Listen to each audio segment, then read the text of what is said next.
What's going on, everybody? Chris from 4x4 Camping Core here. Hey, so I am in the process of putting together the video for the shock install I did on the Gladiator. These are the Falcon SP2 3.3 fast adjusts, and I'm trying to get everything I can put together. I wanted to try to get some imagery of the instructions that Terraflex offers, but I went to their website. I got it up right now, and I can't find anything. Um, so if you're getting these shocks, hold on to those instructions that come with it because I can't find anything else. Other than that, I'm going to put together this video. I'm going to try to make it as detailed as possible, and I'm going to actually do voiceover for the first time. So we'll see how that goes. Just to try to make it as quick as possible, just boil down all the information, hopefully make it as helpful as I can. So hang tight, check it out. Hopefully it turns out good. All right, let's get into it. So as always, first thing I gotta do is get in there and start making some space. We're a little tight. And I almost hit the side of the garage there. So if you missed our unboxing video, I talk a little bit about the condition of the packaging and how it could have used a little bit of improvement, but I also talk about the reason why I went with the Falcon SP2 3.3 fast adjusts, which I really did do a lot of homework on this. And I can tell you right now that they did not disappoint. These things are incredible. From handling, taking corners on the highway, to going off road with them, they were just amazing. So, got all that stuff out. You can see the torn up instructions down on the bottom. That's all I had for instructions. And this plaque with set screws, or with the Allen screws for the Roost guards, of which I didn't know at the time were floating around the bottom of the box. So I had to go back later and dig those out. But so we put that away, and we are moving on. So remember, you always want to block the wheels when you're jacking up the vehicle. In the rear, I really only focus on doing one tire. And then this is an old habit of mine from back in the day when I used a tire iron to break the lug nuts. I'm doing this before I actually jack the vehicle up, which isn't really necessary with an impact gun.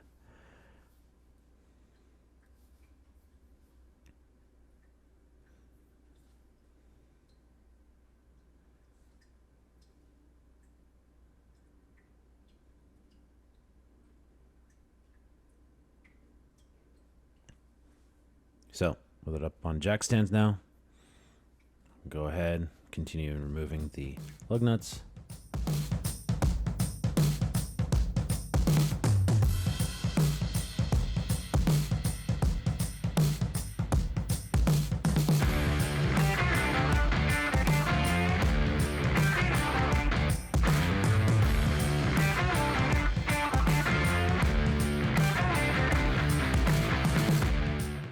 In order to get a little extra life out of my stock shocks that came with the Rubicon, I went with the Off-Road Evolution shock extension, which you can see right here. But we're going to be taking that off because we don't need them anymore with the new shocks. So let's get started. The first thing I need to do is go ahead and loosen this bottom 3/4 bolt, then loosen this 18 millimeter bolt to go ahead and remove the shock, which will then allow me to get down inside and remove the 9/16 bolt that's holding the extension in place. So then, moving up to the top, I can loosen the top 18 millimeter bolt. So the easiest way to go ahead and get this bottom bolt out is to go ahead and use a flathead screwdriver, pry up just a little bit, take the pressure off the bolt, slides right out, pop the bottom out, go ahead and let it extend all the way down, hang loose, and then we can go ahead and move up top to remove the top bolt. So all you need to do is lift up a little on the shock to go ahead and pull out that top eyelet bolt, make sure you have a firm grip on it, because if you don't, it's going to be dropping down and could come down on your head. So that's it. It's that easy. So now I can focus on getting rid of this extension. So take out the bottom 3/4 inch bolt, and there's a crush sleeve down in there that I can pry out with that same flathead screwdriver and get rid of that guy. And then down inside there is that 9/16 bolt. So I'll go ahead and get that loosened up and get that removed. So now I can show you my main issue with these extensions. So you see that offset right there? It actually, on the driver's side, moves the shock just a hair closer to the frame rail, and instead it should be out just a little bit, just to get a little extra space between the frame rail and the shock body. And it's just that thickness right there, so it's not a lot, but that's why we're getting rid of these things. All right, so moving on to the templates for the piggyback shocks. You want to make sure you get the right one for your trim level of vehicle. Cut out the dotted lines like I did, and then you want to go ahead and line up the template to the edge of the fender liner. And once you have it, you go ahead and get your blue tape. Make sure your fender liner is clean so it actually sticks.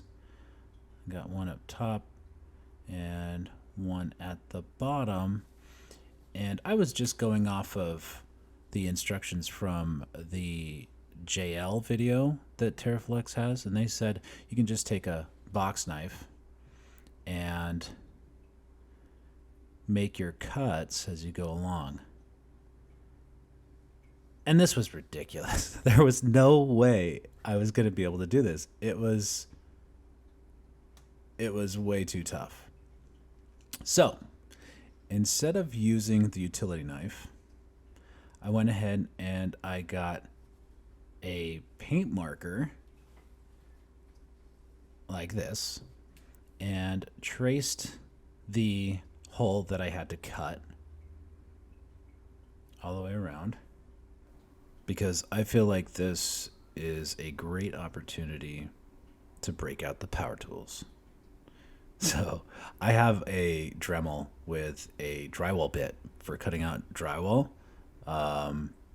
and I think it's going to do the trick here. So before I cut out, I want to feel on the backside, make sure there's no wires or anything back there that I could be hitting with that bit. And it's time to go to town. So just starting on the bottom, work my way around and get this thing cut out. This is so much easier than trying to do it by hand. Now, mind you, I probably could have made a much cleaner cut if I had slowed down a little bit, taken my time, but it was relatively easy to just go around and clean it up with the utility knife, which actually worked relatively well after it was cut out. So that's what I did. So let's get this shock in place. So you want to go ahead and mount the top first. You slide the piggyback body in to the fender liner. You line up the upper eyelet, put the 18mm bolt back in. I got it started. Didn't want to torque it yet because I wasn't sure if I would have to move anything around, but checked my clearances. Everything was good. The fender liner is nice. So I can go ahead and tighten down this top bolt, being very careful with it since this impact gun has a fastening strength of 740 foot-pounds of torque, but it's nice and tight and we can keep going. Okay, so it's decision time, guys. When you get to this point, you're going to have a choice of rotating either clockwise or counterclockwise, depending on what you want the overall performance of the shock to be, either soft cold, which is obviously softer, or performance, which is a little stiffer. This is a quick adjustment guide that actually comes with the shocks, which is super helpful and really clarified it for me. So if you take a second, pause the video, just look it over. And once you've fully wrapped your head around that, we can keep on going. So I realized in order to really make it easier on myself and getting the lower eyelet up in place, I was going to need to drop the axle. So in order to do that, I grabbed a second set of jacks, put it up on the frame, and then I could go ahead and remove the red jacks you see in the foreground to allow the axle to drop, which will minimize the amount of compression I have to try to put on that shock to get it up in place and aligned so I could get that final lower eyelet bolt in place. And once I have that jack removed, I can go ahead and drop the floor jack down and actually completely remove it, because I only have the one tire off right now on the driver's side, and the sway bar is still connected, so I don't have to worry about the whole knuckle dropping down to the floor, which allows me to then reposition the jack, as you can see here, and compress the bottom of the shock up in place. This is super easy as long as you have some patience and you go slow. It did take me a couple tries to get it in the right place, but finally I got it. Bam, nice and easy, right in. And then I can go ahead and get the 18mm nut back on it. And I'm going to go ahead and drop the jack down out of the way so I can take my 18mm socket here and my 18mm box end, tighten this back up, go ahead and torque it to 100 foot-pounds of torque, and move on over to the other side. Exact same process, and the front will be done. All right, so I feel like I need to point this out. Just in case you think you can use the driver's side template by flipping it over, like I kind of thought you could, I want to show you this and that do not match. If you pair them up and line up the holes, those outlines do not. So you will not get that profile lined up. So just remember, passenger, driver, they don't mix. So I've now spared you guys from watching me do the exact same thing over on the passenger side. I am removing all of the jacks, and we are going to get started on the rear.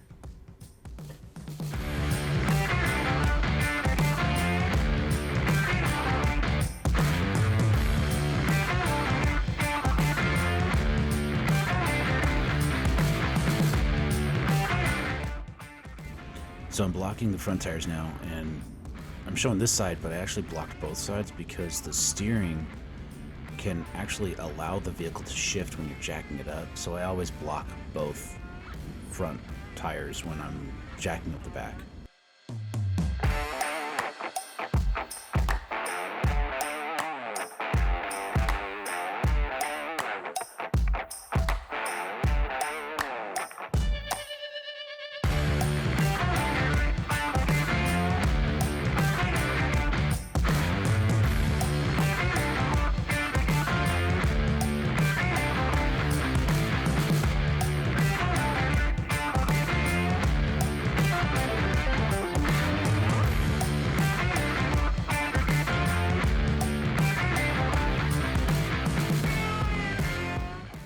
Let's get this shock out.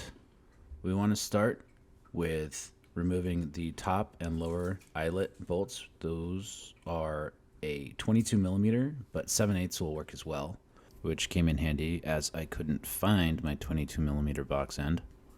So I went with a 7/8 and it worked just fine, but I got my socket, 22mm, on the head end of the bolt right there, and we are good to go. I will also mention that the top bolt, which you can then remove after, and it'll swing down, go ahead and pull that out. also a 22 millimeter, 7/8 works as well. And then after getting the stock shock out of the way, I can come in and remove the shock extension, which is that 13/16 lower bolt right there that goes into the stock eyelet location, and a 1/2-inch isolator that is up underneath and inside. I can get that thing out.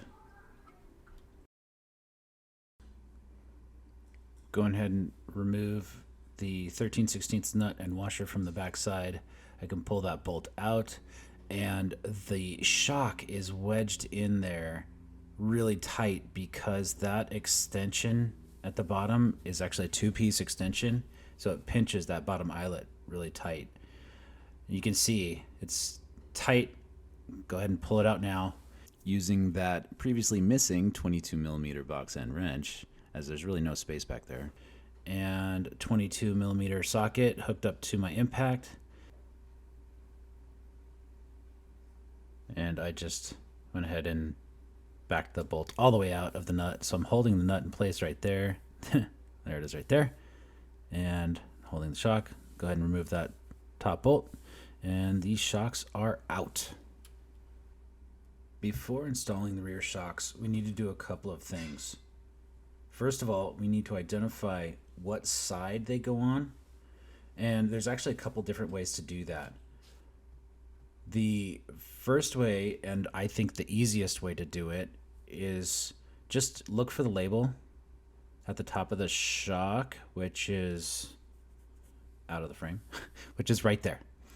It actually says on it right rear, left rear. And then also that number, the number 2, is always going to be on the passenger side, whereas the number 1 is always on the driver's side. Next, I need to install the Roost guard. There are 3 points of connections down here at the base of the shock, and then a corresponding 3 holes on the actual guard itself, so it'll only slide on one way. So using the supplied hardware, we've got Allen bolts, and we've got a tube of Loctite right there, which is awesome. And something to keep in mind when installing these Allen bolts, they get torqued down to 30 inch-pounds of torque, not 30 foot-pounds of torque. Keep that in mind. Those heads will snap if you try to go for the feet.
So now with that done, we can go ahead and move on to getting rid of the last shock extension by getting rid of that 13/16 bolt.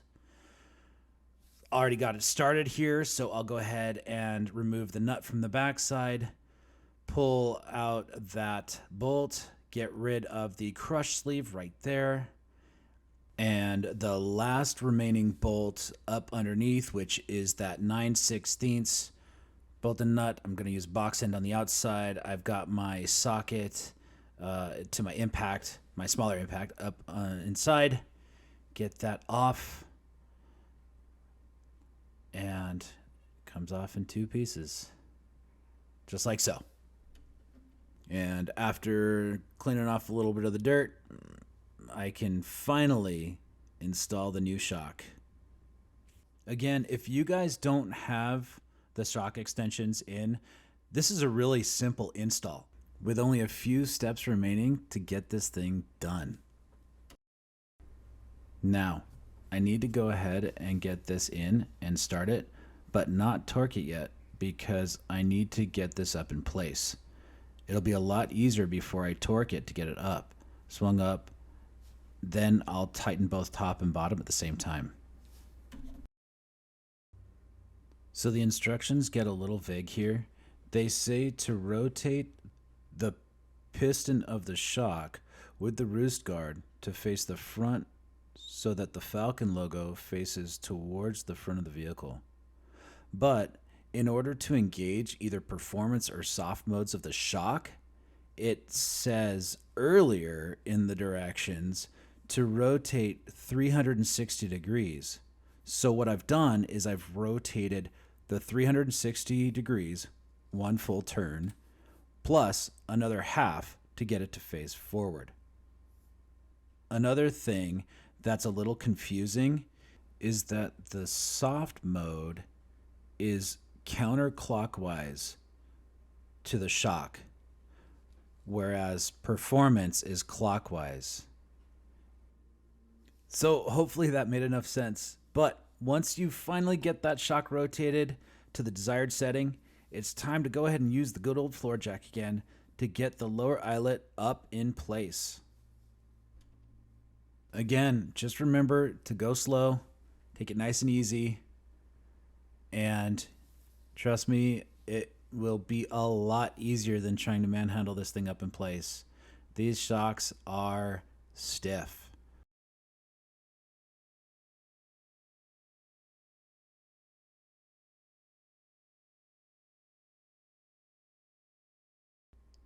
So after a minor struggle to get that bolt in, finally got it, got the jack stand out of the way so I could go ahead and replace that 22 millimeter nut on the back side and get those tightened up. So I'm starting with the setting right in the middle at 2 on the main dial and 4 on the micro dial. But after doing some road testing, I just adjusted everything down to 1. And just torqued the top to 100 foot-pounds as well as the bottom.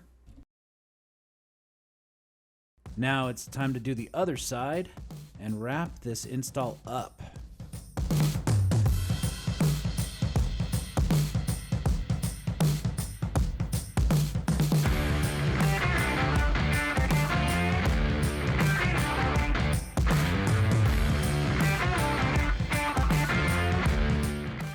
After dropping the truck for the last time, I went around and torqued all of my lug nuts back down, made sure they were all nice and secure, and I'm going to get out to the trail and give this thing a good shakedown.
Again, guys, I can't even start to tell you how impressed I am with these shocks. They are incredible. So that's it, guys. Thanks for watching. I hope you enjoyed this video. Give me some feedback on what you thought, if it was informative, if it helped you decide whether or not you want the shocks, or if you're trying to install them. And on that note, Chris from 4x4 Camping Core here. See you next time.